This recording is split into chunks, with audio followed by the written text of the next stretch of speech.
Hi everyone, my name is Tita G and this is what's inside my bag. So magsa-start tayo sa unang compartment. So alcohol, can never leave home without it.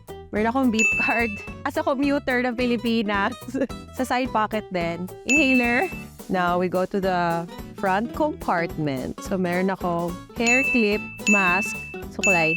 Sabi ko talaga, may obsession ako sa suklay. Okay, let's go to the main compartment. Okay, so meron akong water bottle sa loob. Yan. This we gotta stay hydrated. Meron akong payong. Oops.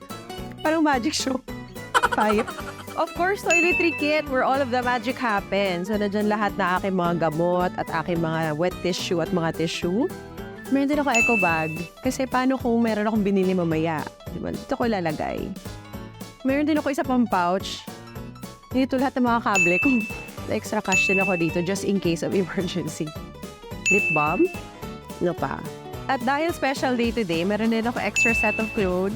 Aking bag. Just in case. Gamot. Pouch.